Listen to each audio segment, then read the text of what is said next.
Hello, welcome back everyone to another Energetic Arts live stream. My name is Brett Anderson. I'll be hosting this talk, and with me, as usual, is the lovely Paulina. Let's just bring Paulina on. Hey, how you going? We almost lost you there right at the start. Hi. But you're back. Yeah, sorry about that glitch. Thanks. That's right. Yeah, it's been a bit glitchy, hasn't it, the last couple of days? I think not just for you, for me too. It's like little things that are supposed to work aren't working. I would not be surprised if we have a broken session today as well. I'll be very happy if it all goes smoothly. That'll be the first time ever. Thanks for coming back, Paulina. Thank you again for inviting me, and let's see how it goes. Yeah, let's see how it goes. So, back for part 2 of shadow work today. Last week we covered a lot of ground. We threw a lot of mud at the wall, and today I guess we can, now that the foundation's set, we can sort of explore the topic a little bit more. Maybe make some more specific things for our viewers, our members, and hopefully people can walk away today with a bit more, maybe some tools, but also a bit of an insight as to go, okay, well, I'm not the only one going through this particular experience. Shadow work seems very custom and individual and personal, but at the same time, I think there's a lot of themes that in the script, so to speak, that we all have to go through, par for the course. Maybe we can just sort of talk about that a little bit and normalize this aspect of the journey. What do you think? Yeah, and I guess as Andrew said on one of the videos, it's individually, but also it's a collective work. Mm-hmm.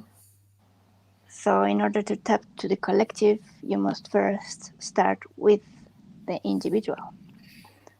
Yeah, it's kind of like you need to get your own stuff sorted so you can jump into the big pool, I guess, and start working on the bigger stuff with everybody else. Exactly, and as I said before, you can't be all rainbows and unicorns if you don't do the work. Yeah, I think that comes after doing the work, right? Right after, and Right in after. ways that and in ways that you don't even expect. Yeah.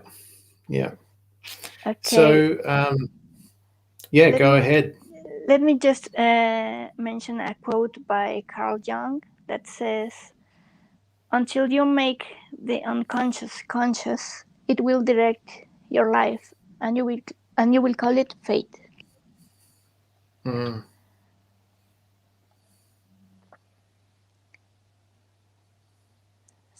So how many times every event that happens in your life you've called it fate? Me personally, Or not that everyone much. that's watching? Or maybe not fate, but your family is cursed, or you're Karma. cursed, or you can get through your way. Let's see.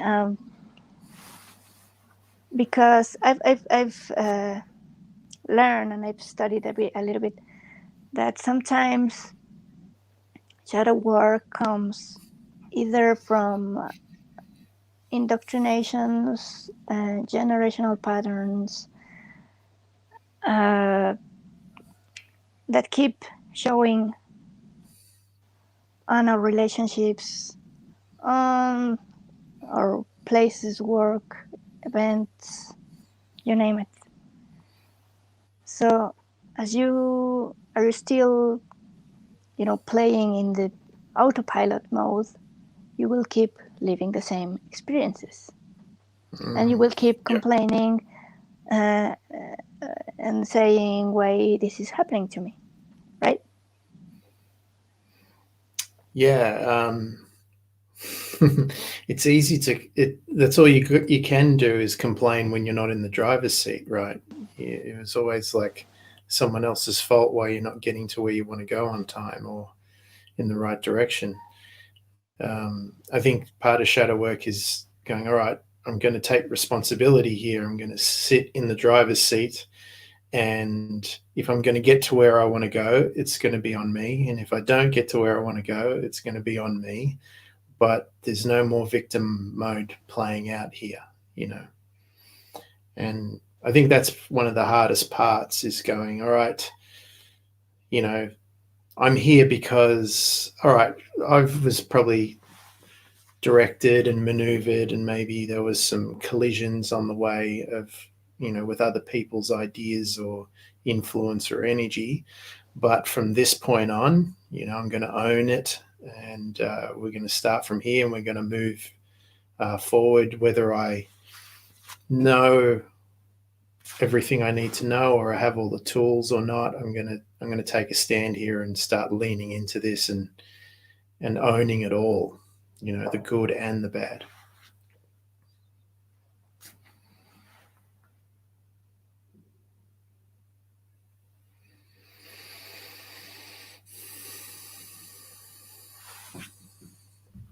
Here we go, our first glitch of the day.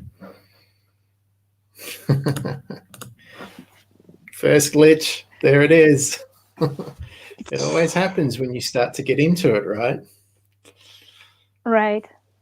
Right. This is the most people question or ask why, where, or how does it start, right? And normally things like that happen. Yeah. You are, going through your life, apparently normal life, and you face something that challenges you and kind of triggers every emotion that you have stored for so long, and then you start to question yourself and even your own identity, and if you are not aware of that, it can be a little bit frustrating and a little bit disruptive.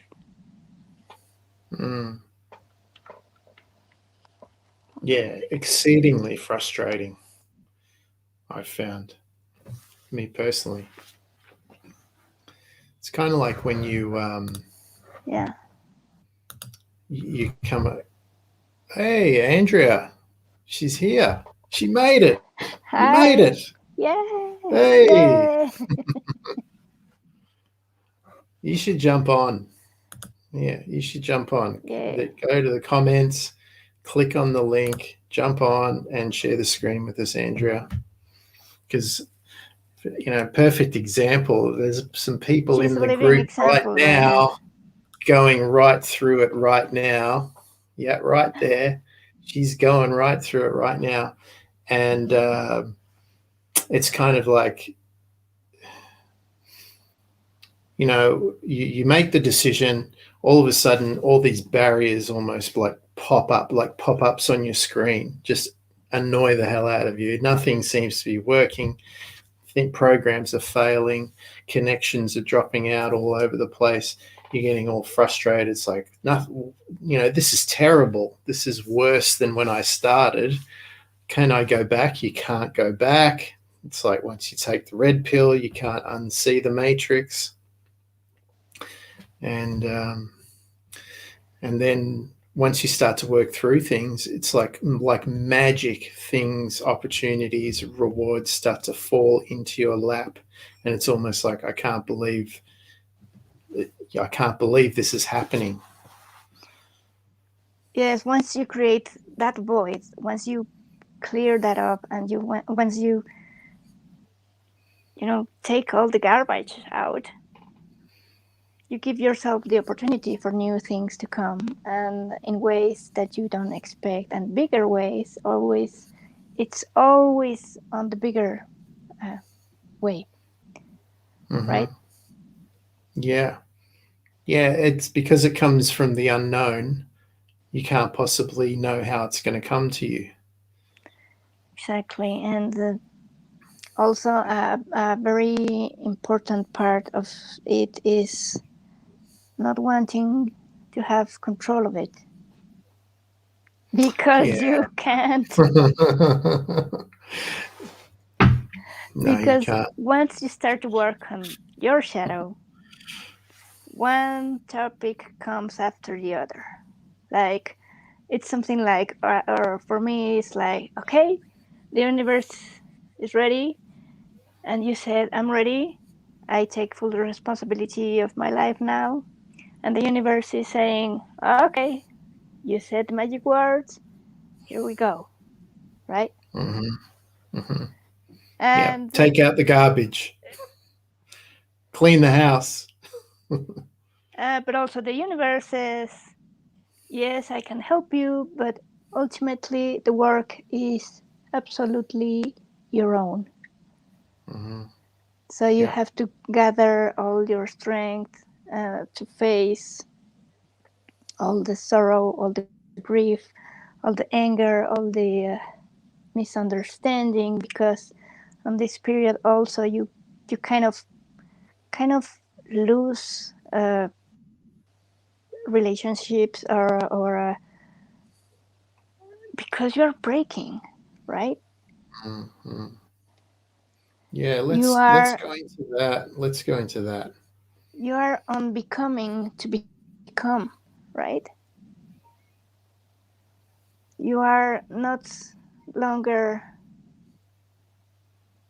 the same as you were before, because deep down, it, but you don't necessarily accept it, that doesn't work anymore with you. Mm-hmm. That doesn't It's not taking you the way you want it. It's not taking you where you want it. So yes, you have to shatter all the things that are not working in your life at so many levels. Um, uh, let's say, especially in normally it normally starts with family or closed relationships. Mm-hmm. And when you are breaking patterns and indoctrinations, and you are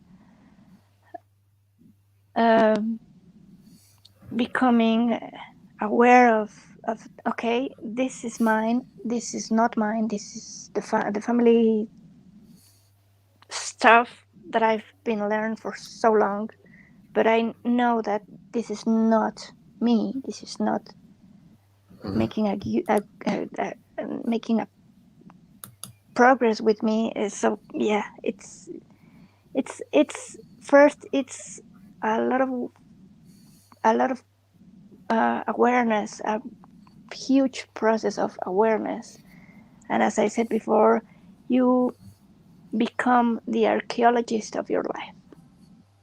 Mm. Yeah. It's interesting that we have this time and space now. People are in their homes, generally speaking, for the most part, and distance from other people. And the positive side for this situation in terms of shadow work is that you get to have your own space for a little while. You get to be in your own energy for a while. You get to see who you are, how you feel, what you think about when you're not influenced by the rush of the world. You know, um, and now that we can take a moment to take a breath and slow down, then this is almost happening to us whether we're choosing to or not. And that's it's a difficult part of the process. It's the most important part, because that, without understanding where you're at honestly, without any veils or illusions, then you can't really plan your route anywhere else unless you know where you're at. It's like the GPS needs to know where you are first before it can direct you. And so, the hardest part is like, oh my God, this is where I actually am. I thought I was somewhere else. I thought I was someone else. I thought this is where I was in relationship to everything. And life kind of goes, well, actually, you're actually right here, and that's okay too. But now that you know that, now we can do something with it. And all of a sudden your energy starts to expand and grow from that place.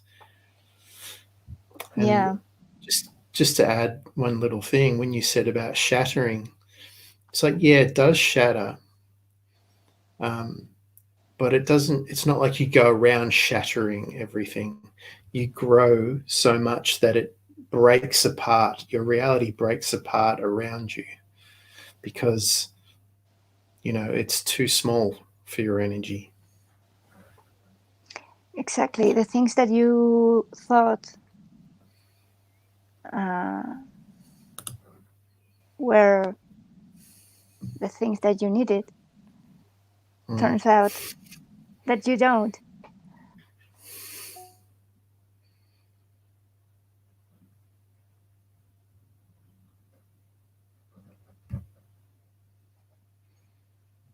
Yeah, glitch number 2. We must be right on to something here.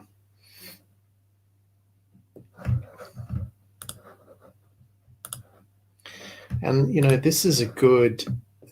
glad this is happening in the context of this talk, because usually when you nail something, the energy around it disrupts, your connection to it disrupts. And it's kind of like that's how you get to see behind the veil. Here we go. I was back behind again. the veil now, yeah. My goodness, it's glitching so much. I know.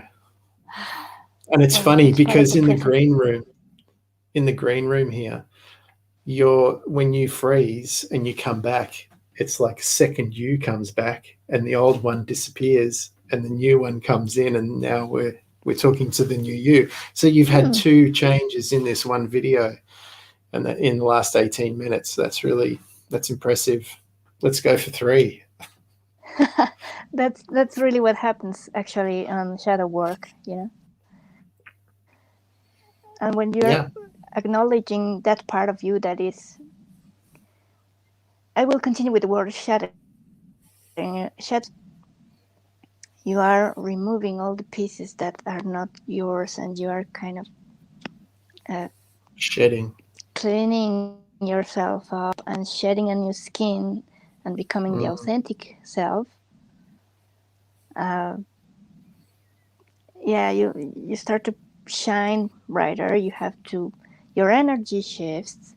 You start to show your own energy, your true energy, and you project that, as I said before on one of the comments to Andrea. And reality has to shift around you after that. I think that's why the glitches happen, is because you're seeing that ripple come away from, that old skin of you casts off, and so does the reality that's connected to that. And then you're left with the more authentic self underneath. And then reality goes, oh, okay, we have to reshift. And, the observer effect, we have to reorganize to this new perspective of this new person who's observing the field now. And those changes come so fast that you're suddenly, what is happening, right? Like the things that you wanted for so long are starting to manifest, like right here, right now, and you're kind of shocked because you were used to or you learn to not getting anything that you wanted because you were so in that lower vibration, or you were in that lower mindset, that whatever you do, you couldn't get what you wanted. Mm-hmm. And suddenly, without any effort at all, it's happening. Like magic. Like magic. Yeah. Yeah. So that's the bonus. That's kind of the crux of how it happens. But what are some of the likely things? You mentioned close relationships and family changing. I think that's a real common one. You feel alienated. Mm, You are no yeah. longer part of the pack. Yeah. You're the black sheep. You're the black sheep. I love that. Yeah, you get kicked out of Happy Land. It's like you're not allowed in Happy Land anymore. You don't belong in Happy Land any longer. And who are you, and what you have done with yourself? What did you do with the real version of you? Yeah. That's not you. Yeah. That's not you. You're not like this.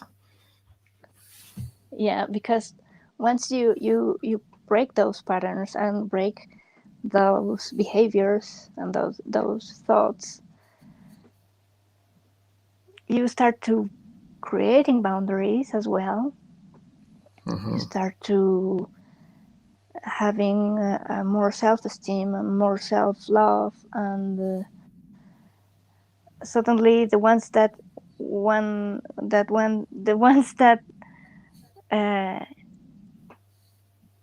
take advantage of your being compliant and pleasant, they're starting to point the finger at you, and they start to saying things at you, and you have to kind of kindly remove yourself out of that vibration. Wish them the best, even if you don't feel it at the moment, because it happens. It's okay. And keep focusing on yourself. Yeah, the way the visual, the picture that came to mind is like, you're the owner of this nightclub, and before you didn't have many rules, you didn't have a dress code, you didn't have any bouncers at the door. Pretty much anyone was able to come in, and the people closest to you, thought it was okay to just walk behind the bar and help themselves, or just let anybody in and, show up in whatever way they wanted to. And all of a sudden you go, well, you know what? Now that I've had this time to think about it and work out what I want for me, and this is probably not going to make anybody else happy, but it's going to make me happy in my place, is that there's a dress code for one. No one's allowed behind the bar. Everyone has to pay for drinks now, because I'm trying to run honest establishment here. And I'm going to put a bouncer at the door, and if you don't come up to the dress code and the respect code and the energy level that I want inside here, then you don't get to come in. And it doesn't matter whether you're a prince or a pauper, or your family or a total stranger. Unless you come up to this level, which is the standard I set for myself, and I work hard to maintain myself, you don't get in. And so, your close relationships come to the door the next day, and all of a sudden there's this big bouncer at the door says, "I'm sorry, not with those shoes." And they say, "Oh, but I know the manager." And they say, "Well, I'm told that doesn't matter anymore. You'll have to call the manager, and if they say it's okay, you get in. But if they don't answer you back or answer your phone call, then you don't get in." And people get real upset. They're like, "Hang on, you've changed. I used to be able to walk around this place like I used to own it." It's like, "Yeah, but you never owned it. This is my place now, and these are the rules, and you're welcome, but you need to come in and abide by the rules. And if you don't, well, like you said, you're free to go with love to any other place out there. But if you want to come in here, this is how it's got to be from now on." Exactly. And if you feel triggered again by their behavior, then there's more shadow work to be done. Right? Yeah. Yeah. It's like they're still getting in through the side door, Yeah. So maybe you need a bouncer on the side door. Yeah. Or the fire You need escape. locks in the window or the chimney. Yeah. Yeah. And yeah. But again, and once you kind of not remove, like you let go of that vibration, that people, that places, situations, as you raise your standards, new people, new situations, new places, new adventures come into your life that match your current energy. Mm-hmm. And so each time you kind of raise another level, the energy raise too, right? Yeah, and they come in and they go, "This place is amazing. I've been looking for a place like this for a long time. This is so good. I'm so glad this is here. I finally found my tribe. I finally found my tribe." Yeah. Yeah. But first, you have to find yourself. That's right. You have to set the space, the stage, the setting. Yeah. You have to set the energy first. Yeah.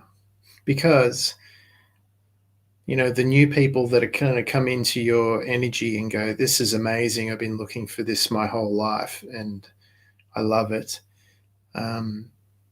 They're not going to come into a place where people are just walking around bringing their garbage in and dumping it on the floor, or they're not going to like seeing someone just walk behind the bar, to use the metaphor, and help themselves, and break the rules. There's going to be a certain standard that is going to be expected to be maintained, and that's here we go, number 3. There we go, number 3. Here we go again. I know. Going to be a new day tomorrow. Yeah.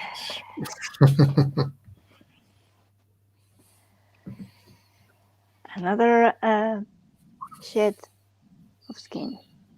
Mm-hmm. And just to finish off that thought, it's like, the close relationships, the family, friends, the ones that you had to sort of push back to do this work, the ones that really care about you and want to be part of your world, want to get back in, they'll put on the right shoes. They'll go, "Okay, those rules are fine. I don't mind paying at the bar, like everybody else, because I like being here." And then when they come back in with the new energy that's set, they look around and go, "Oh, this was your vision. This is what you were trying to do. This is amazing. Now I get you. Now I get it. If I knew this back then, I would have helped you more. If only I could have listened more. If only you were able to express yourself more. If I knew this like I know now, we would have done things differently a long time ago." And that's nice. Yeah, that's nice. But also, because it's an individual work, maybe they won't get it at first. Mm. Maybe they'll get curious once you start to be an example for them. They start to get, what is she doing? What is he doing? Maybe I can do that. Uh, Look how she's glowing. Look how he's going well in business. What is he doing, right? Exactly. When they start seeing the line from your nightclub all the way down the street and around the corner, like, what is going on in there? What am I missing here? I thought this was just a boring Yeah. place that no one wanted to come to but me. It's like, no, now you're out of now you're not contaminating the energy. Maybe there's something of value there that you missed. Maybe you get, I won't say intoxicated, you get full with the energy that you're projecting. Mm-hmm. And this is a curious thing. Once you start working on yourself, and once your environment starts to change, the relationships starts little by little to have some little changes, and they start to behave different. They start to kind of getting the idea, but either way they have to do their own work. Mm-hmm. And there's this shift of their energy. They might not get quite at your level yet, but still they won't be confronting you, right? They Mm-hmm. maybe start to see your behavior, maybe start to respect yourself more, maybe they start to understand why you set your boundaries, maybe they start to understand why you're going why you are doing the things that you are doing, etc. Mm. Yeah, it's interesting the dynamic. Say there's two people who are energetically entangled, and one person starts to do shadow work and grow and change. That automatically like changes the connection over here. So what most people will find is that the people who are connected to you will be like, no, go back to who you used to be, because now I can connect again, right? And I want that connection because I got this out of it, or there was a Mm-hmm. payoff to having it, or I was able to stay in my identity while you were in yours. But what happens is if you just start to go, well, look, this is me. I'm flying now. I learned how to walk. I learned how to run, and now I'm going to fly. And this person is like almost forced to, either do shadow work and start to grow and maybe either match and reconnect, or find their own tribe or whatever, or to choose to, go back, Remain the same. hold on, and find other people who are like that they can connect to and stay in that way. So, and I think that's where you come to that point where lovingly you go, okay, well, I if you don't want to do the work, that's fine. You can, there's options there, but I choose to, so I'm going to keep doing it. Can you see that? Oh, I love that it has Yeah, started to happen for the closest people in my life. yeah, it's like a tornado. Mm. Yeah, and then you become the exemplar. The magical side is that people go, I knew you back before you started all of this, so you know although yes, I know it's difficult, at least I know someone who's been through the process directly. It's not a story I read. It's not someone on YouTube. It's not It's too far from me. Yeah, it's not unrelatable. It's directly relatable. Like I am, in some case, I am related to you. So if and the message that gets sent is, if you can do it, I can do it. But then the real question comes up is, am I going to do it? And am I willing to do it? That's a big one. Am I willing? Do I want to do it? Yeah. And let's be honest, no one really wants to do it. Let's be real honest. No one wants to do it, but sometimes I think you get to the point, if you're anything like me, you get to the point where your life becomes too restrictive, it's almost like, a baby in the womb. It's like, I've got to come out sooner or later. There's no room in here. I'm growing. I can't stop. I need space. Or like a pressure pot. You can't just be holding into the same experiences, the same feelings, the same emotions, the same thoughts. Eventually, it will blow. Can you see? Hey, look at her. She wants attention. She wants to go on the video. There you go. All right. Curious that any of my cats wants to jump in. They normally love to. Yeah, stay. I know, right? Yeah. I was expecting them to start walking across your keyboard or something. They love to do that. Yeah.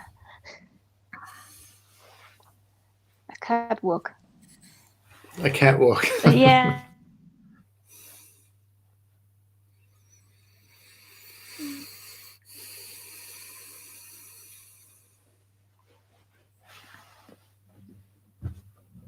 My bad.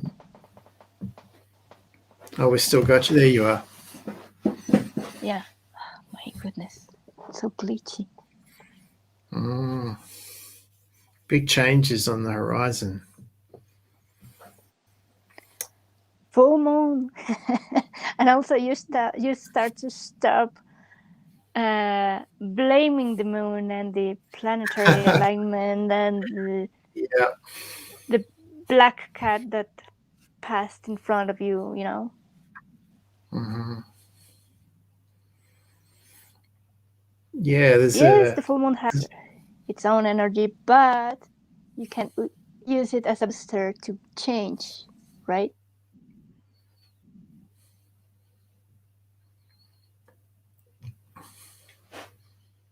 Yeah, the fluxes of energy with the cycles, you can use them to propel your work like waves in the ocean. You can use them to help you ride through those difficult ones, those difficult moments, that's for sure. And I think we've hit our fifth glitch.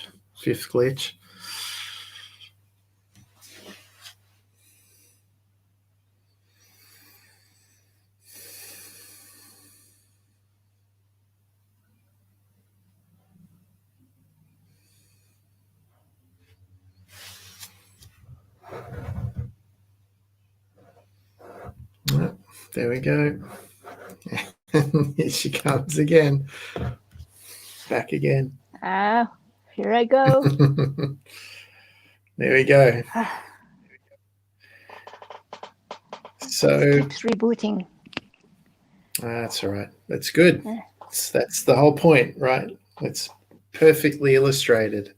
That's what happens. You just keep rebooting, jumping into a new timeline, shedding another skin, shedding another frequency of energy, another upgrading, exactly. There's so many shades to the color of your energy that you can slip through. And each one, alters your future slightly. It doesn't have to be a big holy shit breakthrough. It can just be little, oh, okay, yeah, that makes sense. Yeah, that resonates. Or also like, oh shoot, I'm doing it again. Okay, stop.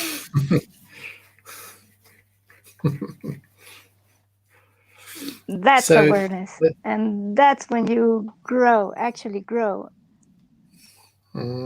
is that When happening right now on this call? yeah.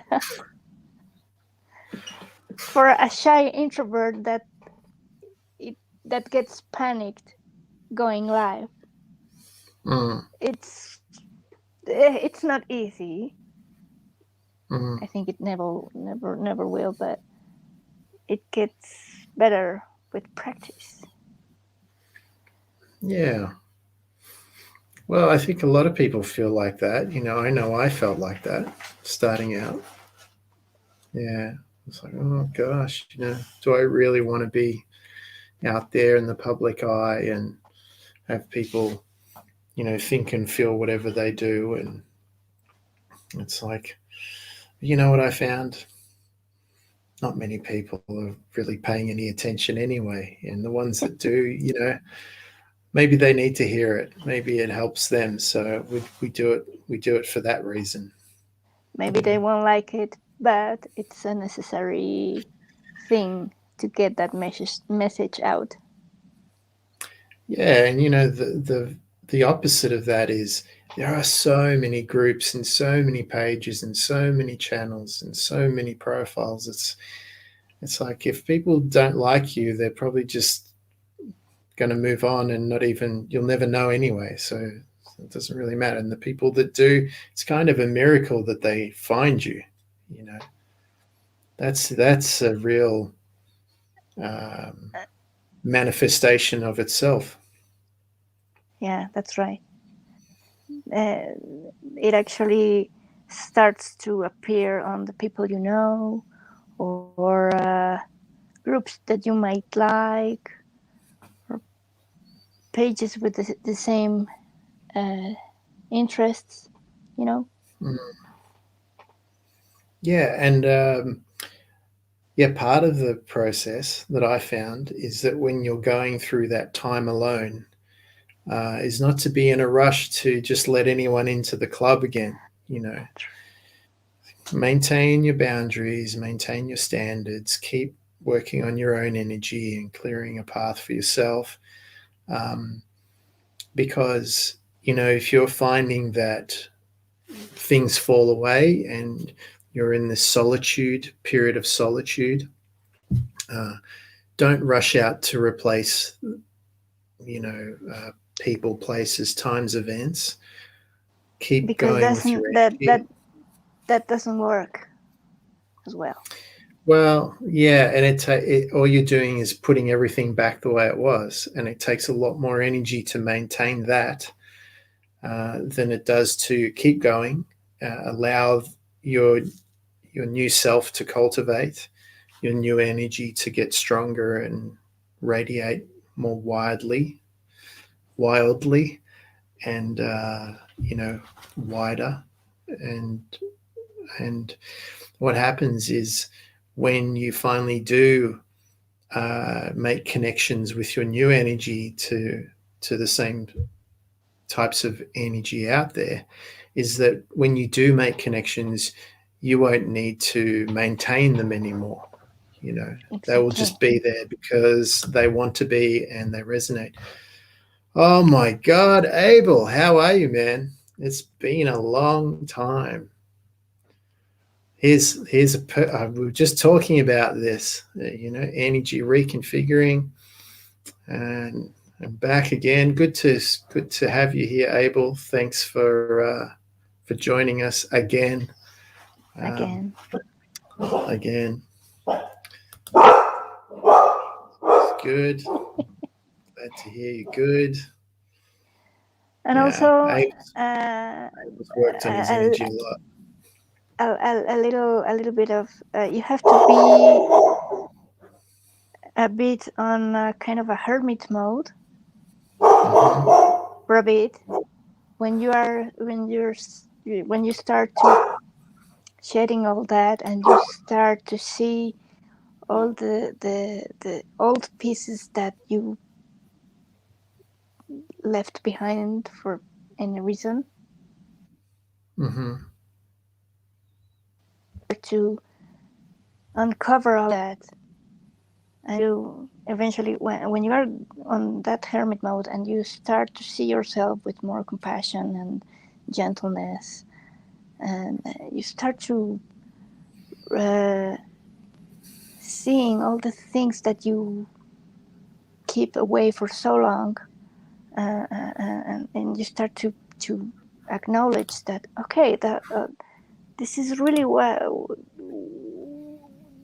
that's why I was so traumatized, because a little misunderstanding, or oh, this one was big and maybe I need some extra help with that, or okay, this is not mine, this just can just go, you know.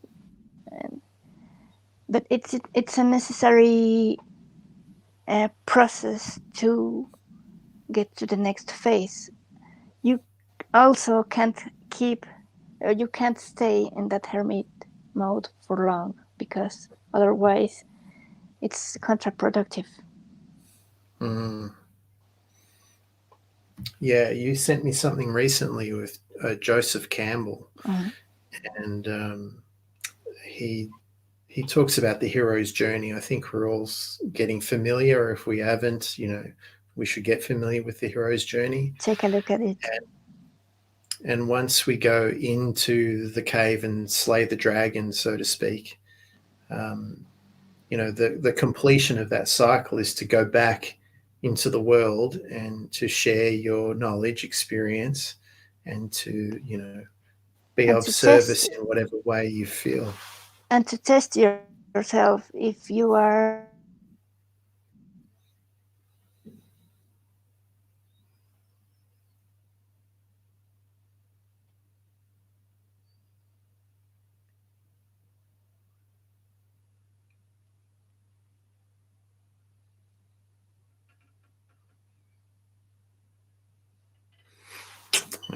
Coming up again on a big one.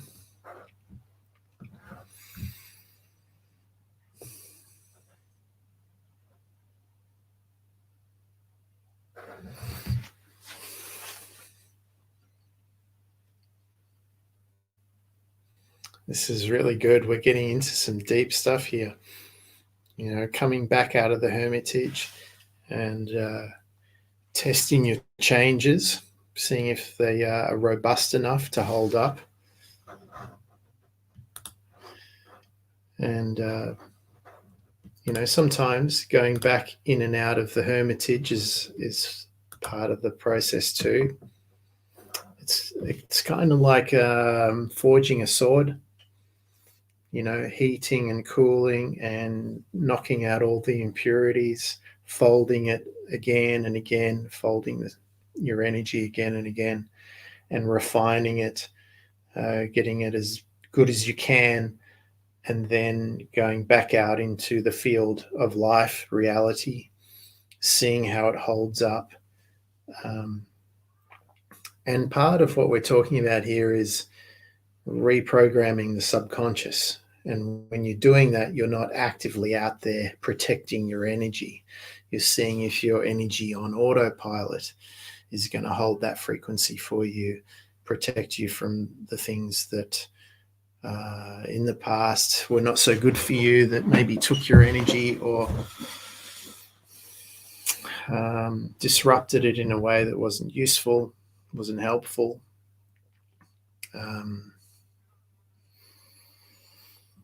And, seeing if it is robust enough and holds up enough in the real world, then the change has taken place, when you can do it, be on automatic pilot. And oh my, look, the whole scenery's changed now. We're in a whole different Whole different reality now, Paulina. It just comes Wow. to another dimension. Another dimension, another timeline, another Paulina. Getting closer and closer to the core of Paulina now. Another device, of course. Yeah, that the whole identity of being an introvert is falling away rapidly, and maybe it was just a story.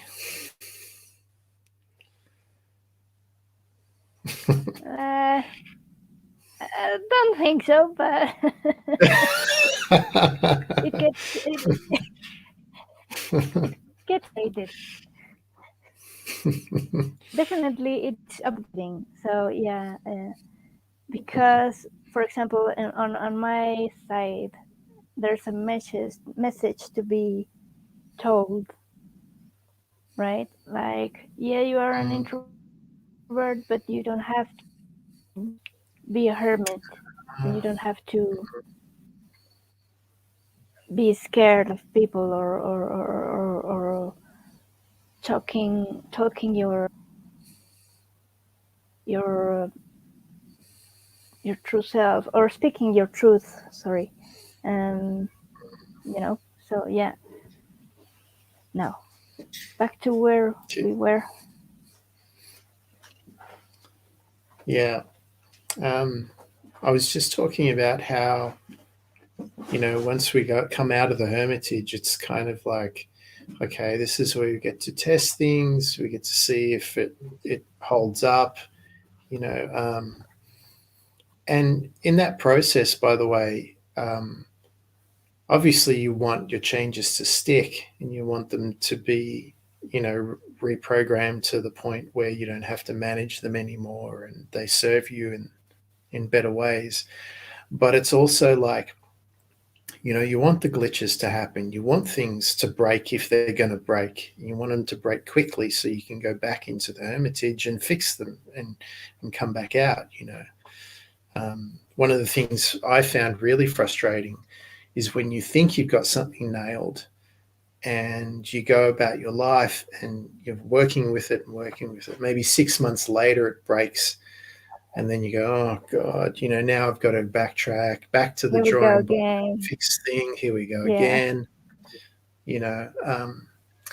But I think that's an endless cycle. That's something that never ends because even when you get it perfect from who you think you are now, in a year from now or 6 months or longer, maybe longer, maybe 2-3 years, you're going to start to evolve and change and go, well, that was great for them too, but now I see further into the distance, and now I want to do this, now I want to change that, I want to have this experience now that I've achieved that or embodied that. So Yeah, you have different tools, you have new behaviors, new thoughts, new mindset, and you can overcome it easily, faster. yeah, and if I can just touch on what you said about being an introvert, and I was only teasing you a little bit. I We're not know. trying to change. We're not trying to change anything if you don't want it. But it's like part of it is also An embracing and going, extrovert, yeah, I like and extroverts I, love to poke introverts. yeah, yeah, don't I know it? Um, I and to let I used to. People say, "Oh, you must be an extrovert." I'm like, well, actually, you know what? I think I'm a practicing extrovert, practicing introvert, right? So when I, generally speaking, if I go out into the world, I'm very, you know, private. Let's say it's only when I am in a environment where I feel comfortable, where I'm with people that I feel safe around. Then I guess I become more extroverted. You know. Um, Well, there's also an ambivert, so maybe who knows. what's an ambivert? that person who has both aspects. It's private when he wants to be private, or it's an extroverted when he needs to. Mm. And that it doesn't cause any conflict either way. Maybe you're an ambivert now. Maybe. Because it will change. Well, when I think the other thing is acknowledging, like people. Yeah.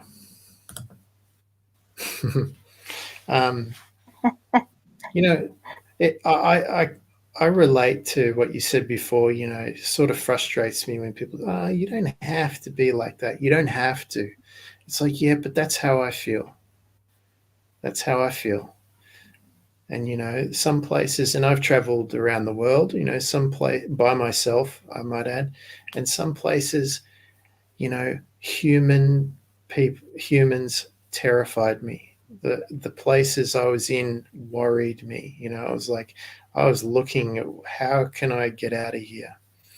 And so that's not me being shy. That was me looking at the situation and seeing it for what it was, and going, okay, this is probably not a good place to be. These people around me, they're probably not going to get it. And maybe I shouldn't just go out and start talking about, what's coming out of my heart just now, because it's probably not going to get received in the right way. And so those situations, that's an awareness that you don't want to lose. It's not something you're going to shed in your shadow work. It's something that you own even more, but you put it into the right context. And there's the sirens. We might lose Paulina. She might have to why drive. Sure. Got your suitcase ready to run if you have to. And so, I think part of what a lot of people who are into this kind of work realize is just how sensitive and intuitive they are. And part of what we're led to believe for so long was, you're just being silly, that's not You're too accurate. sensitive. And haven't we all heard that one? Way too much. You're too sensitive. It's like, okay, well, it's not okay to show your feelings. Yeah, it's not okay, especially for men. You're a man, don't cry. It's okay to be angry and violent, but it's not okay to be sad or grieve, right? It's another misnomer. Or sensitive, yeah. But it's not like, I understand why people would say that. If you're saying that to a child, then maybe it's not the right thing to say, but the meaning would be, you don't have to let these emotions put you back into your shell, right? But it's like, okay, sometimes that's the right thing to do in certain situations around certain people and places, right? It's a safety mechanism. You're sensing danger. You want your body to sense danger so you can make the right decision to preserve yourself. With Marley, for example, you probably heard her barking earlier. Now, I'm not paying attention to what she's barking at because I know what's going on in the world around me, even though she doesn't yet. But I'm not suppressing her from barking. I don't want her to stop that. I just want her to work out what is worth barking at and what's not worth barking at.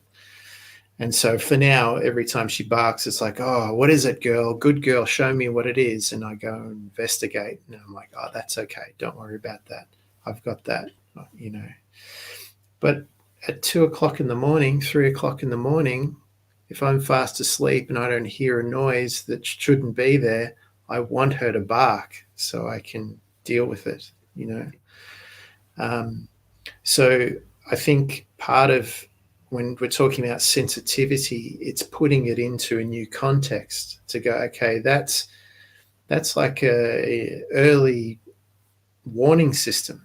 It's like a spider sense. It's not something that you want to suppress. It's something you want to enhance, make even sharper, and understand it even better. And not once you understand it better, bring in new abilities and new things that go with that enhance your experience and can direct you away from things you don't want and towards things you do want. And one thing is to be sensitive and kind of restrain yourself. And another is to have the emotional intelligence to know where you can release them or you can take your message out and all sort of stuff. Sorry, my cat. I thought the cats were moving around.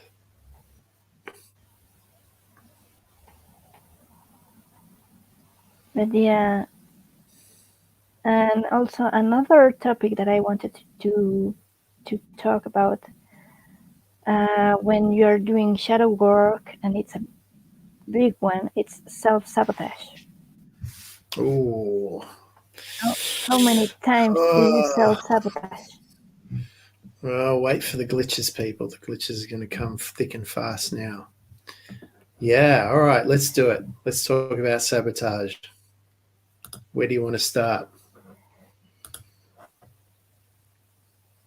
Well, when you start to do the shadow work and you start to kind of leave the known things behind and you start to uncover, to unfold the new experiences, you get so panicked that you kind of hijack yourself and you start, what is this? No, I don't want this. Where's that thing that I want, that I love to do? And then you start to put a wall on that, or you start to self-sabotage in ways like you start to feel tired, sluggish for no reason, and you can't have that energy, you start to find ways to get distracted, either social media, streaming, whatever. And that there's this creative potential, that you have to do it, but you don't understand why, or you don't understand the process, or you need that sort of certainty that you won't have during the work, right? Mm-hmm. Mm-hmm. So, what's the uncertainty that is causing the fear or the anxiety? Normally, because you're used to have control of things, and when you lose that control, you panic, you freeze, you want to go back to the things that you are leaving behind.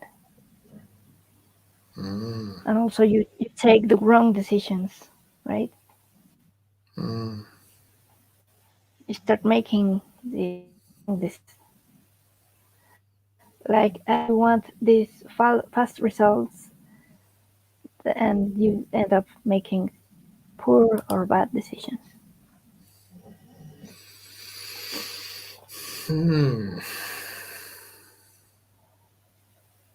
Yeah, it's kind of like, let's get this over with because it's uncomfortable. Let's rush to the end so it can end.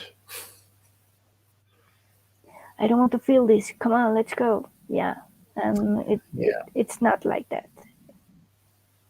It's not. And maybe you start to self-sabotage and kind of get depressed, and it's also valid because sometimes the things you lived, the things you experienced,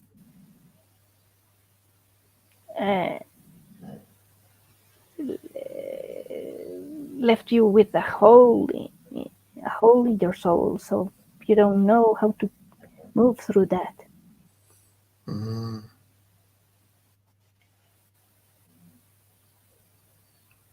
Yeah, dealing with that void, huh? The void. And let's face it, there's not, because it's not a topic that it's commonly touched. People are unaware that you can do it without feeling the void, but you can move through it without feeling that depressed or that kind of a gray person, right?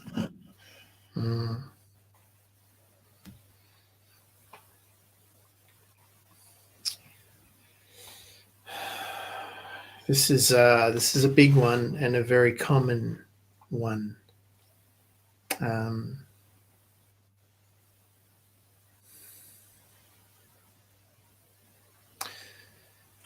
And maybe I can just talk about myself in this situation, and maybe people will relate and maybe they won't. But going through some specific training in the last few years was all about going beyond the personality, going beyond the identity, and going into the void.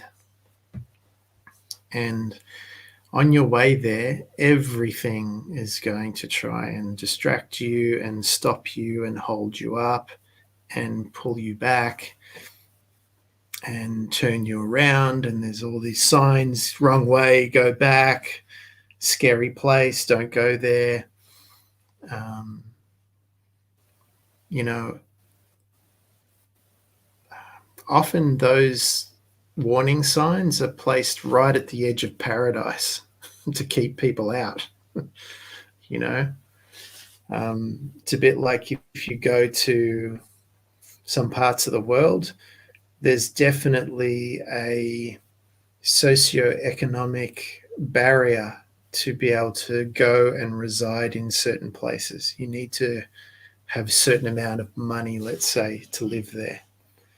And when you get inside there, it's like, oh, well, this is just kind of like everywhere else, with a few features here and there that, you know, some people will like and some people won't. But there's definitely a barrier at the gate, right? And when you're going into the void, let's talk about from a spiritual perspective, when you're shedding your identity and going into the void, what I found at least, is that you can't take your personality in there, right? It's not that it's not welcome or it's not good enough. It's just that the personality gets very frightened in the void because there's no reflection. There's nothing to, no reference points. You know, there's nothing to compare it. Sorry, can you say that again? Nothing to hold on to. Nothing to hold on to. Thank you. There are no handles there, right? Because it's the void. There's nothing there, right? So you don't want to be, you know, the thing that most people are scared of, and why the sabotage, I think, comes up, is because they see themselves like an astronaut, untethered, tumbling through space with nothing to grab onto, no planets in sight, no stars in sight, nothing, just empty space forever and ever and ever, endlessly. And, you know, a lot of people associate open, endless black space with death. And that's scary, right? But when I went into these meditations and I was able to take my awareness into there and leave my identity, my gender, my personality, my story, my past, my opinions, my biases, my prejudices back there outside, that void space became a very peaceful place to be. It became so peaceful. There was nothing but peace and a feeling that the only thing I can describe is a feeling of love that I've never experienced in my body before. It was a And also complete this feeling of belonging. feeling of belonging, being connected, fulfillment, overflowing fulfillment, abundance to the point of like, all right, enough abundance already. It's as much abundance as I can stand. And it was like, are you sure? It's like, thanks, Abel. It's like the nonna at dinner on Christmas. Have some more. Come on, eat some more pasta. It's like, enough already. Enough. I'm full. I can't eat anymore. My stomach's about to burst. But there's so much food here. Take some food home. You know, eat it next week, eat it next month, next year. It's like, all right, just put it over there. You know, there is just so much. And it is, you know, the identity doesn't know what to do with that, because if we really are honest, our whole personality, our whole identity, maybe even up until this point, if we've never done any work on it, is all based on lack. It's all based on not enough. It's all based on can't have this, all based on you can't say that, you can't be this, you can't do that, you're not supposed to behave this way. It's all based on that. So, and we've practiced that. We practice that to survive. We practice that to protect ourselves. We've practiced that to be able to interact with other people and have other people in our presence. We've practiced that probably as a child because they were the rules of the house, and if we didn't, you know, we had to leave, and where we were going to, what was going to happen if we had to leave, even if it wasn't real, you know. My house, my rules. When you have your own house, you can do whatever you like. So I would if I could have my own house. I'd do it right now. But I'm a child, and I don't know where to go. I don't even know what taxes are yet. How am I going to do all that? It's like, well, obviously you can't. So you have to abide by the rules. So your identity is all based on restraint and holding back and being less than. But when you get into the void and you leave that all behind, you have endless, infinite, immense space to unfold out as far as you possibly can, and even more, to the point where you can finally see your edges and you can relax beyond them, you know, and blend into. You can you all those restraints and all those cords, they get released and they get cut. And I would say that you don't even see your edges, because you're infinite, right? Yeah, they dissolve, they melt away. You see the endless potentials there. Yeah, and also, they're all there. Yeah. And also, talking about the restraints, I would mention the ego has a big part of that, trying to protect you from a so-called danger, because you're not used to that, and what's going to happen with you, right? But yeah, that space is where things change, where you actually evolve, where you are reborn.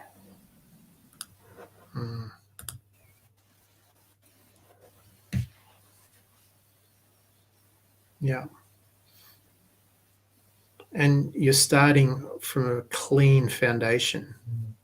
You're not building on top of the old A clean foundation. slate. It's a clean slate. It's completely clean. Sometimes if we look at the metaphor of building a house, if you can demolish a house, you can renovate a house, but it's a whole different thing when you take, you have a clean slate. There's nothing there you have to adapt to or build upon. You can start the foundation just the way you want, and you can build it from there. Yeah, you keep the best, the great parts of yourself and the great parts of your past, of your ancestors, of everything that it's there, that it's been there for you to grasp and take with you along the way.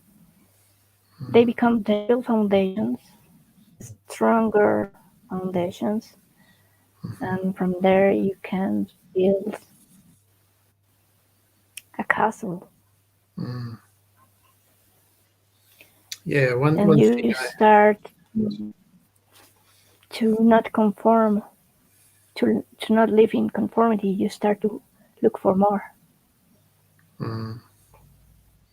Yeah. Yeah, you become truly sovereign in your mind from there, because it's like,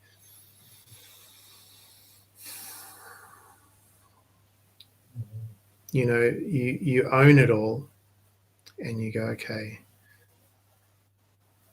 what do I want The to good, the bad, and create? the ugly. Yeah, what do I want to create from all this? And it doesn't have to please anybody else. You know why? Because I did my time in the Hermitage all alone, and I was okay there. And so if I'm okay all alone by myself, then I'll be okay in whatever world I build too. You touch one big thing. Not everyone is willing to spend some time with themselves. Well, I'll be honest, I don't know any Again, other way. I don't know any other way to get through that barrier. yeah, yeah. I've met people in, even myself in the past, that I don't want to go that. I don't want to go that. But once you are there, and once you start to work on that, and once you're in the void, and once you are grateful for that, because you have to, your life unfolds all the way around.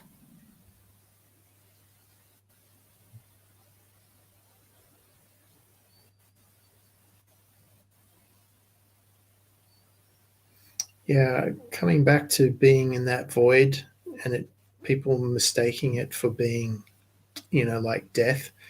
I think part of the fear is of death. The idea of death. I mean, I don't know. I don't know anyone that really knows what's on the other side. Or some people say they do. Um, I'm sure we've all had experiences that may be or may not be, but there's no consensus really yet that everyone can sort of buy into. But it's like part of the idea of that infinite black space being like death is that you're there all alone forever and ever. Amen. You don't need anyone to take you out of it but your own. Yeah, and the feeling that I was describing before in that void is that it's more fulfilling there than anything you've ever had being with anyone or anything. So when you can go there and anchor yourself in that emotion without anything, without anyone, without a body, then when you have all that as well, and you take that emotion into everything, having a body, being with other people, being in all these amazing places, having all these experiences, then it's just icing on the cake, you know. And I personally feel if we orientated ourselves that way around, which when you've had the experience, it feels more like the right way around, then you know the gift of shadow work starts to reveal itself. That's a big one, yes. Because in the end, the shadow work, it's there to help you to thrive, to become the real you, the authentic you.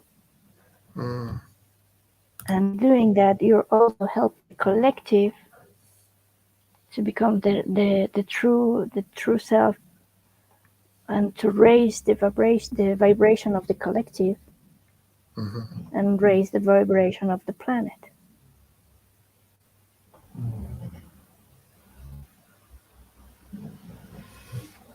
Just on a side note, can you hear Marley snoring?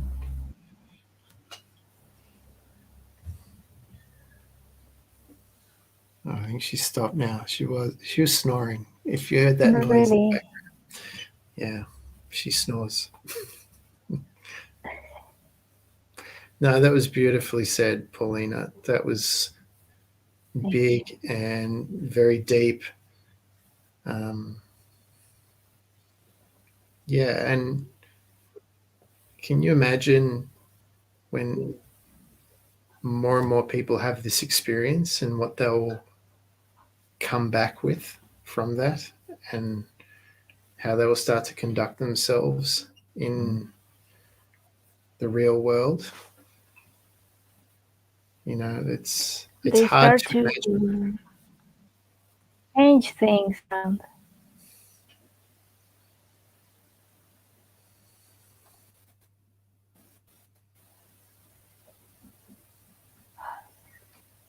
Sorry, Can you say that again? Sorry. The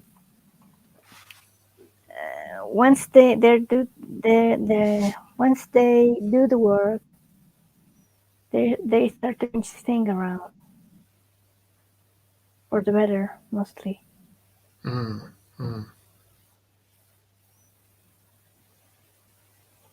Yeah, it's a very empowering place to be, because you own responsibility, you know, and you go, okay, well, now that I'm back here again, because who knows how long I was there and how wonderful that was, and I've chosen to come back here because it would have been a very nice place to just stay forever. Now I see all these things and are not quite in alignment, and maybe I want to get a little bit more aligned with that in this physical experience, and you know, that's not just because that's how I want it to be, but because I know if everyone has a experience like this, then there's a lot more enjoyment to be had for everybody.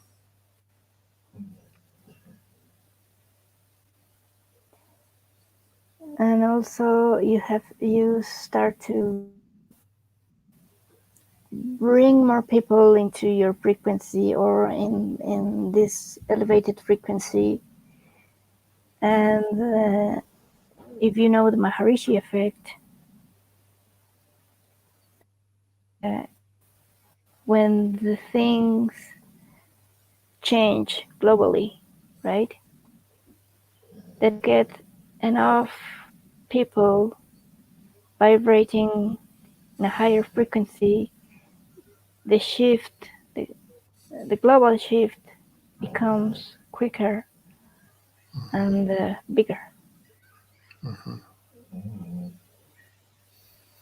Yeah, and we want to get that to a place of critical mass where it starts to, under its own momentum, gain more momentum, and it starts to become like the snowball effect and exponentially gets out of our control in a way that is really good.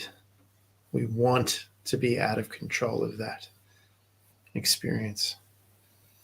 What we want is for so many good things and emotions and good potential timelines coming into reality so quickly that you know we don't need to control it. We don't want to control it. We can jump on board and come along for the ride now.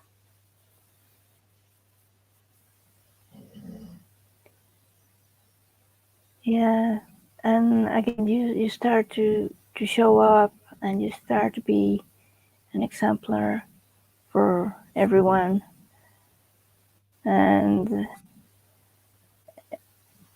you start to be a mentor, and also you as you are upgrading yourself, you start to be more at service with the people around you, and that is, for me, it's where the real success is. When you are helping other people get through.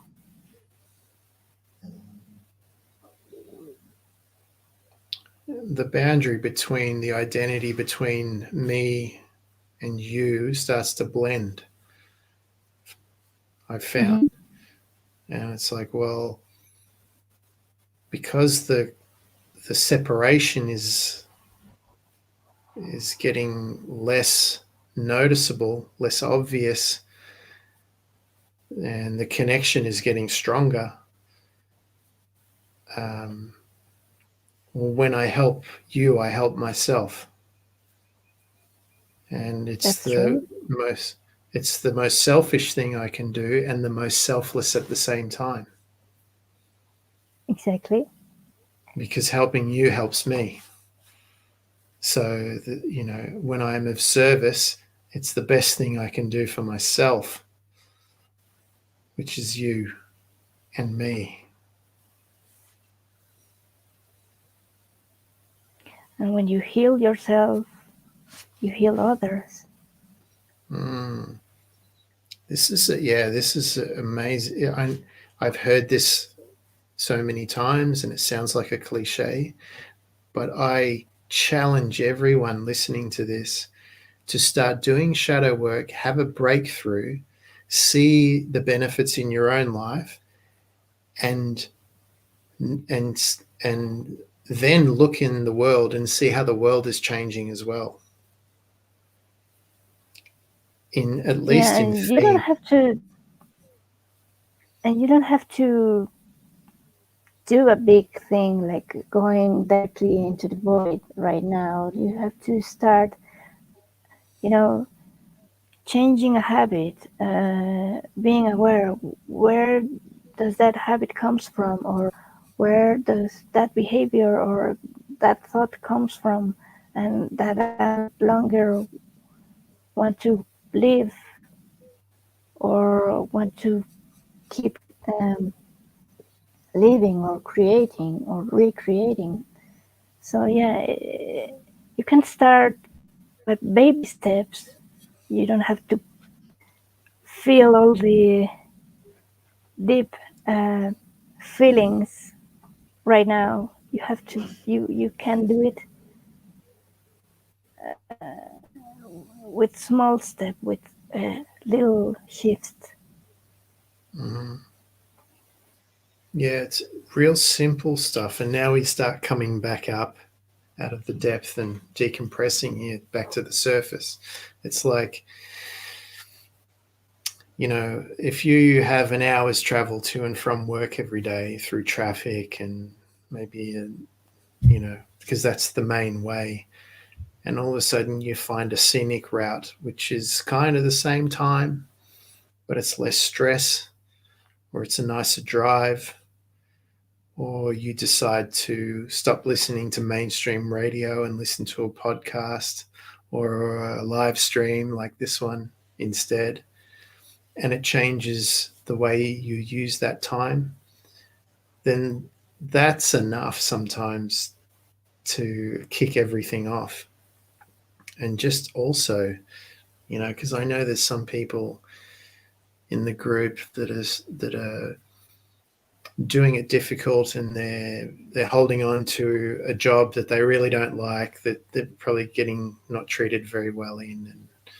And okay, no one's saying you have to go out, leave that job and go and be a professional, whatever, tomorrow, and Or drop be the an t-shirt for entrepreneur, a suit and tie. Or be an entrepreneur. or Yeah, be an you don't have to do entrepreneur that. from, yeah, no. But yeah,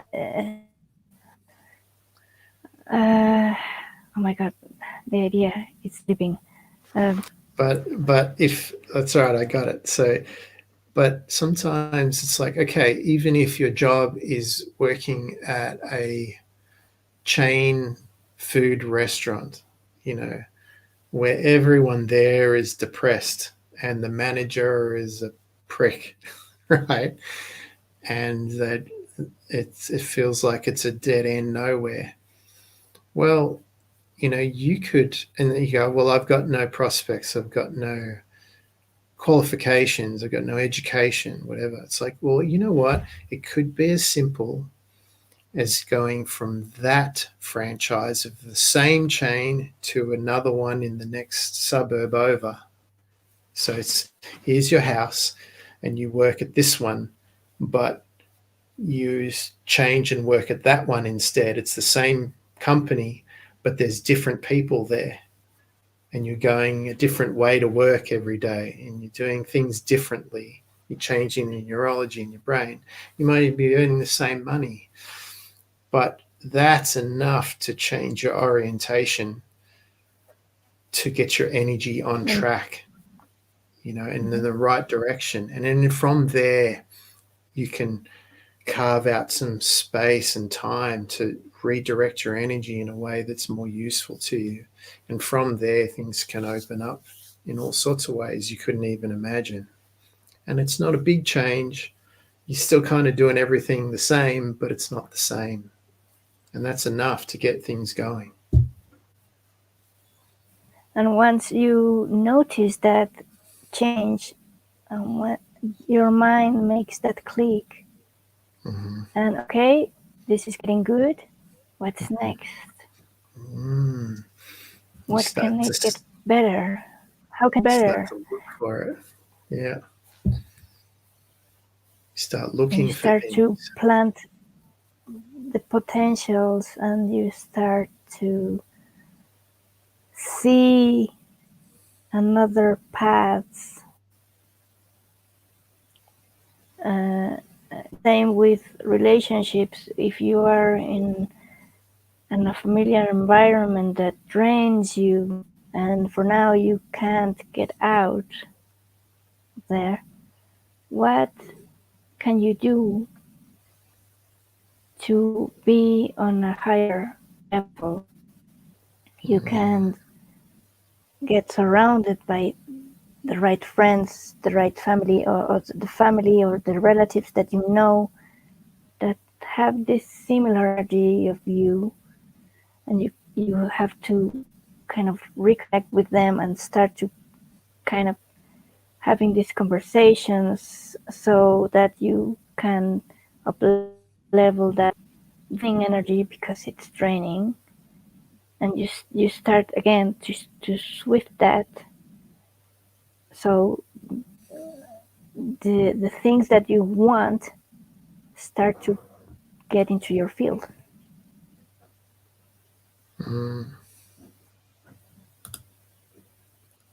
We just had a comment here. My shadow hits back.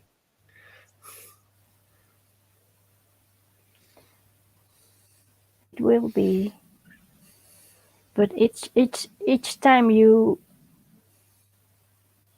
face it, or each time you work on that, it becomes easier, because I think Andy talk about it. If you are still how's the word? Oh my God! If you're still putting that away, it gets bigger and bigger, and the bigger it is, the bigger the fall. So maybe you want to get started as soon as you can. What you resist persists is the saying. Yeah, That's what you the same. suppress gets stronger. And when we're talking about the shadow, and you've got to acknowledge that and take responsibility for your shadow, because it is you, right? It is part of you. It is not something outside that you have to. There's no blame to to put on something or someone or your ancestors or the place you live. It's entirely up to you. And often when you, I was going to say confront, but it's not even that. It's more of an integration.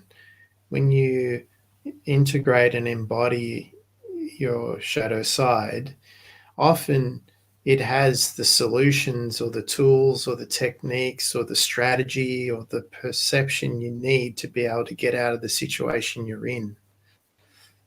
Sometimes your sense of fair play, which is a conditioned behavior too, can be the thing that is stopping you from breaking out of the shitty job or the bad relationship or the whatever it is.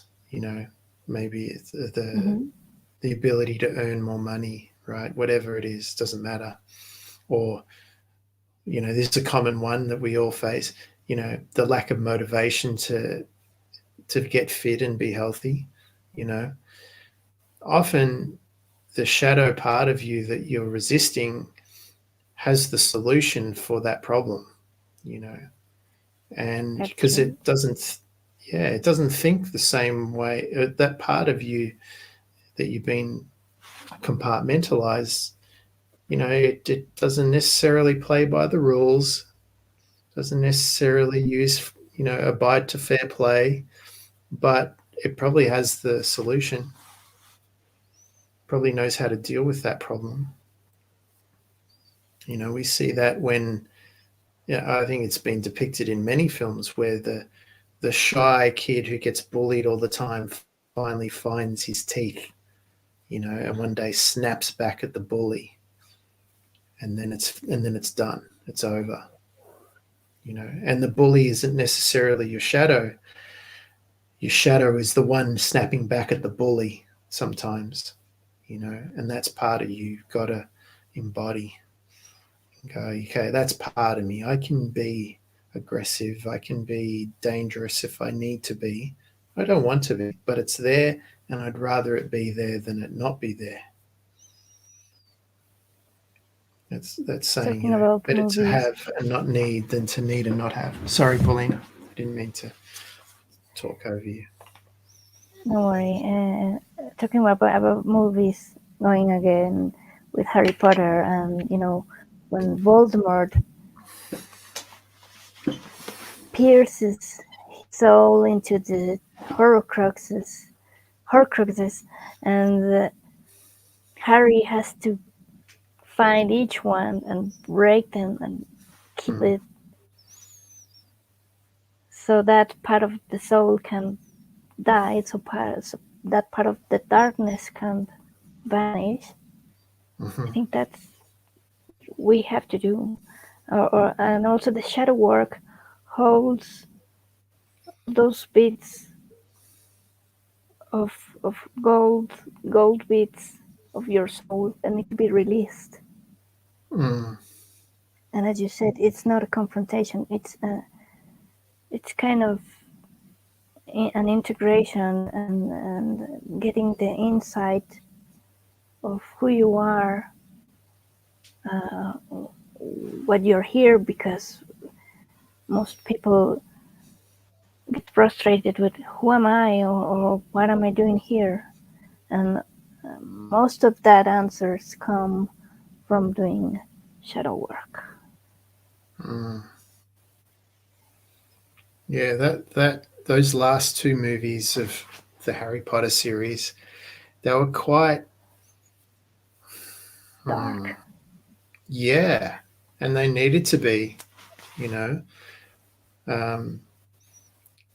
And once your mind starts to accept the possibility of a magical world, that was pretty close to the chest. That last, it's quite disturbing. If you had never watched Harry Potter, you didn't know, and you just came in at the last two movies or read them, yeah. You'd be thinking, God, this is quite dark. What's going on here? And the thing with that, the illustration of that is, the more Harry fought out there, fought Voldemort out there, the stronger Voldemort got, right?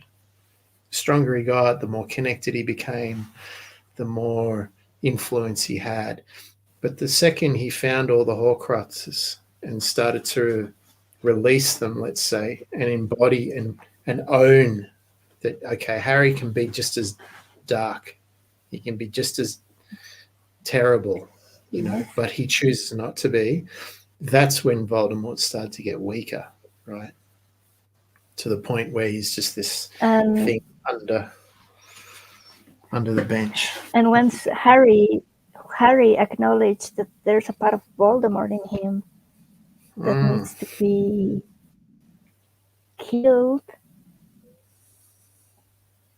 that's where when Harry releases himself from the curse and became just Harry, the true Harry, not the one influenced by Voldemort. Yeah. Once he owned that part of himself. Yeah, because I think last week we said during the last talk, it's like the hero villain dynamic, it's the same energy played out in opposite polarities. And so the hero can be just as bad as the villain. And also the villain can become an anti-hero without even knowing it.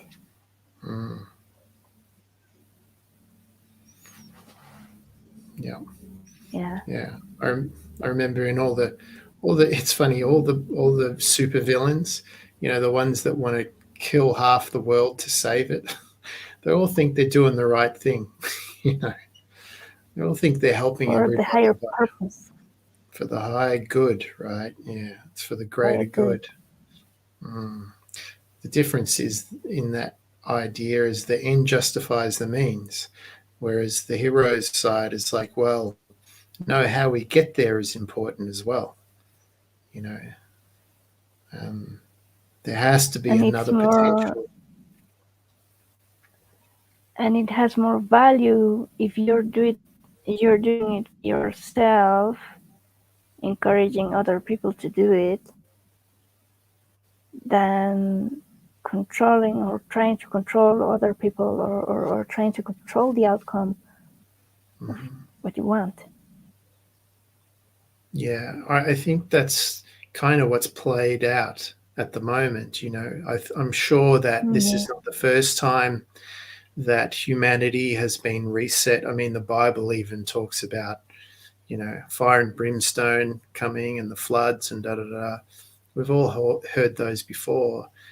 And that's kind of like, I guess, the being that was able to embody all the, let's say, power of the world has decided that it was easier to just wipe the slate with and start over again, you know.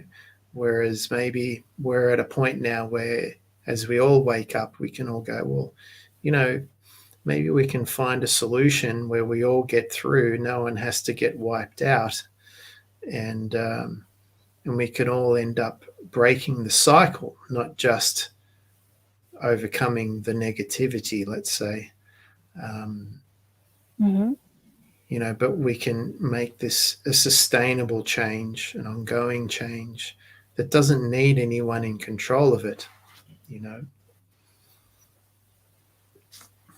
And I think Greg Braden talks about it, that humanity is being living through cycles, or the planet has been living through cycles, and again we are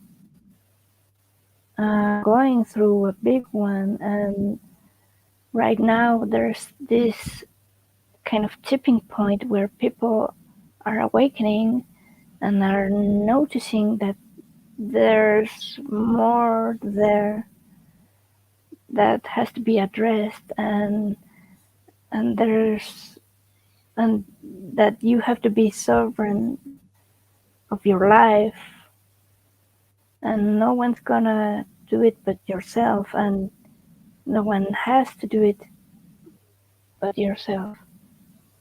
Mm. Sorry, cats. Yeah, I mean, no one even has to do it, but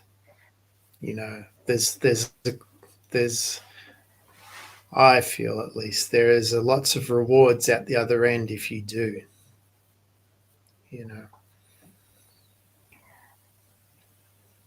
Yes, it's a matter of choosing, a matter of free will eventually. But yeah, the rewards are way bigger than you even imagine. Mm.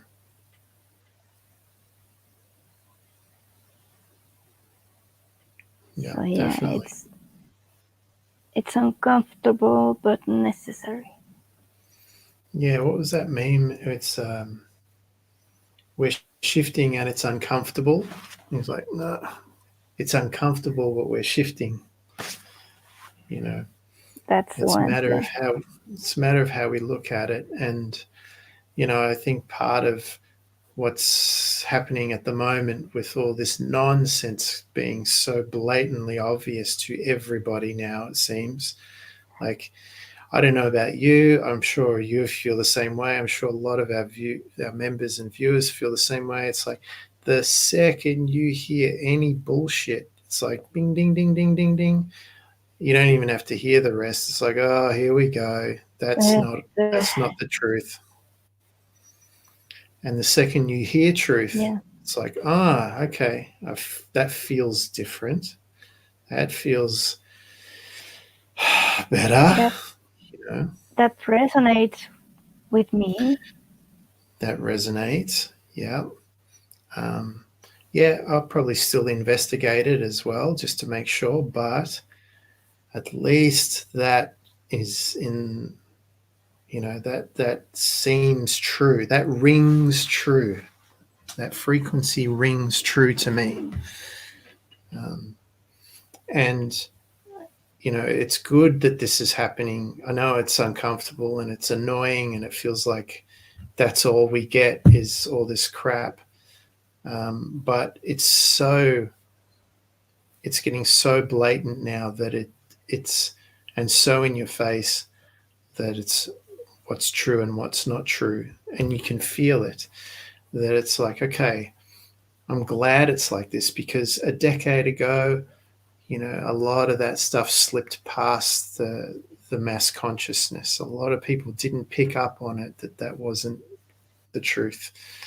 A lot of people went along with the lie. Now it's becoming unbearable to go along with it. And again, another thing of the shadow work benefits is that you start kind of tap into this energy, higher energy that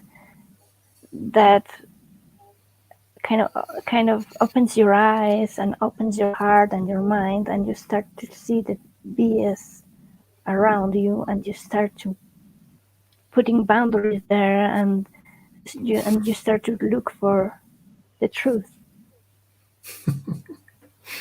Yeah, it's like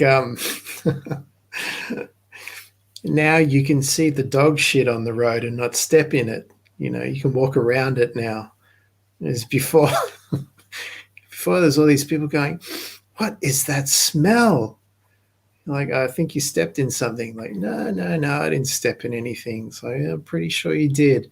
Now, now people can see it, and we don't have to participate in it anymore. And there's no embarrassment if you do accidentally step in it again. It's like, oh yeah, I stepped in it. Well,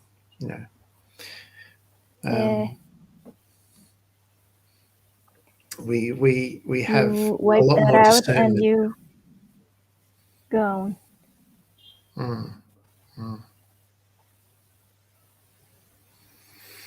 Wow, coming up to 2 hours, Paulina. Oh my goodness, yes.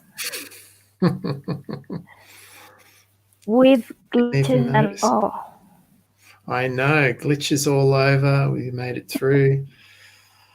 Unbelievable. Wow. So, and we can keep talking about it for another 2 hours maybe, but I think we've covered enough. Sure. For now. Let's just quickly do a shameless plug, please.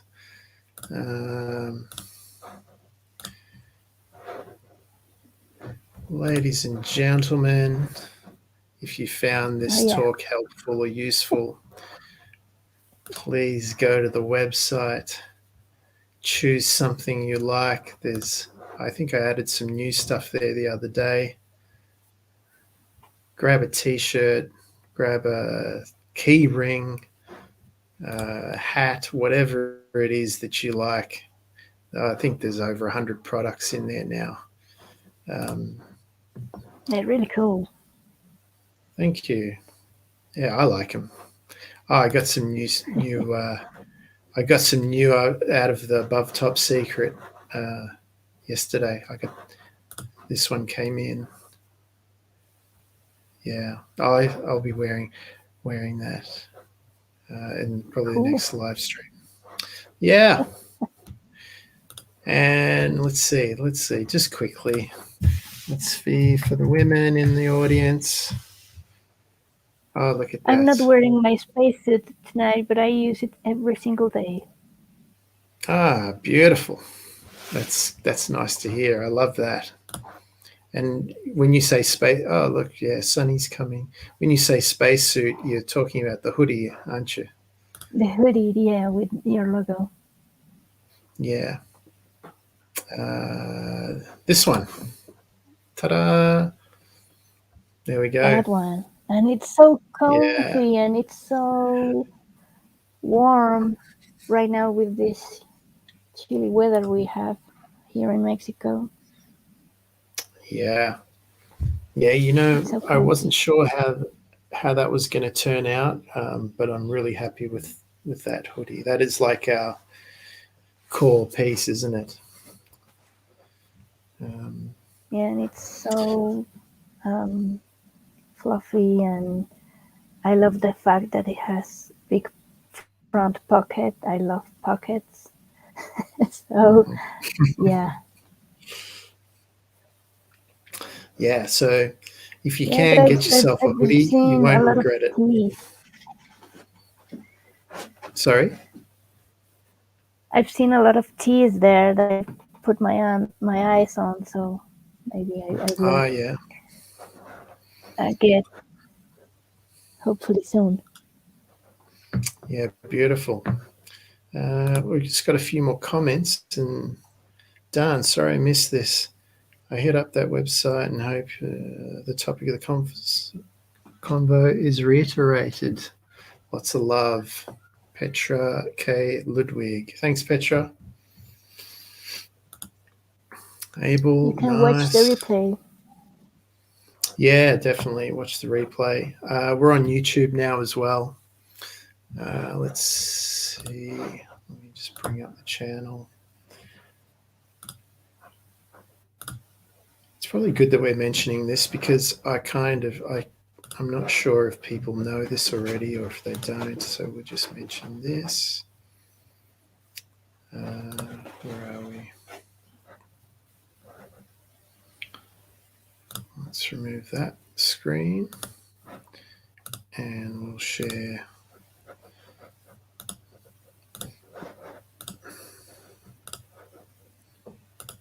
this one. And so this is a YouTube channel.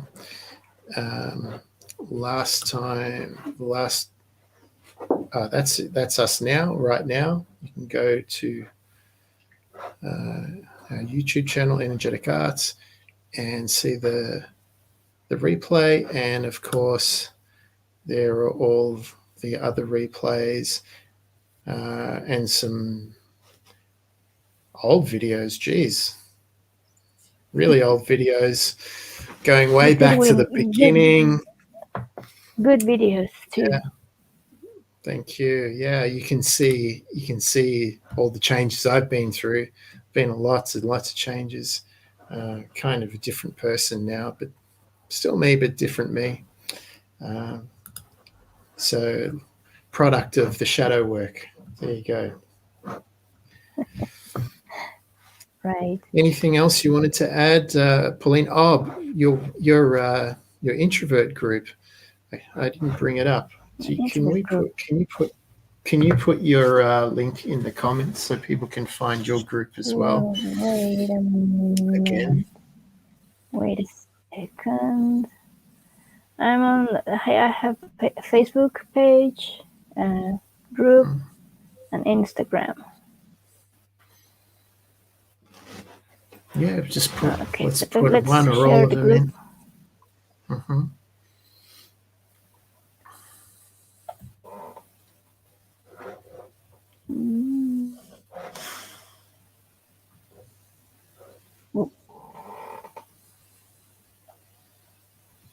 Wait, I can't comment. I let me send you on the private chat, and you can. Okay. Mm-hmm. As well. And I need to start writing my own content. That's another shadow work. Funny thing is, I have lots of ideas, but I need the discipline to sit myself down and work on that.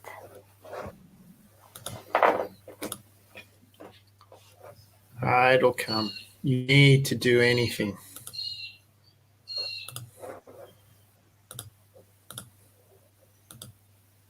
Here we go. Let's bring it up. Introvert, Facebook. Boom.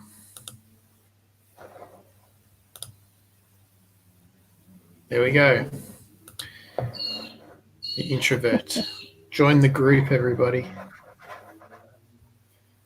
And even if you're not introverts, you can learn so much about personality types.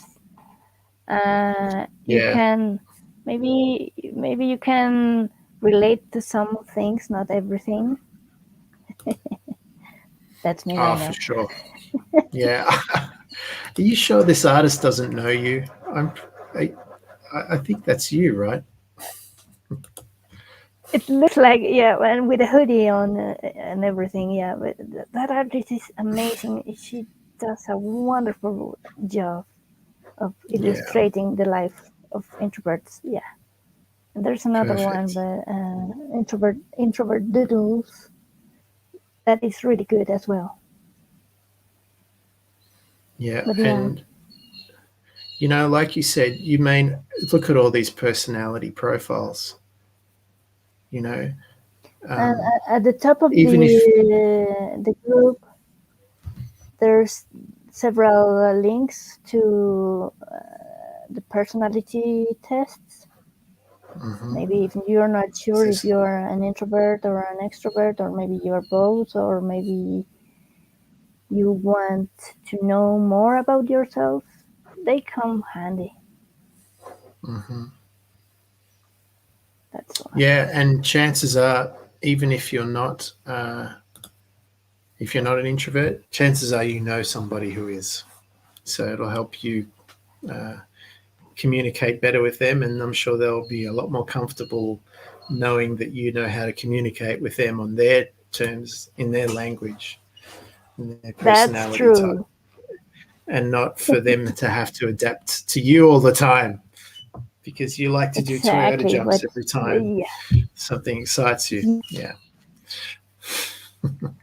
because mostly this world is made by extroverts, and we introverts are so exhausted.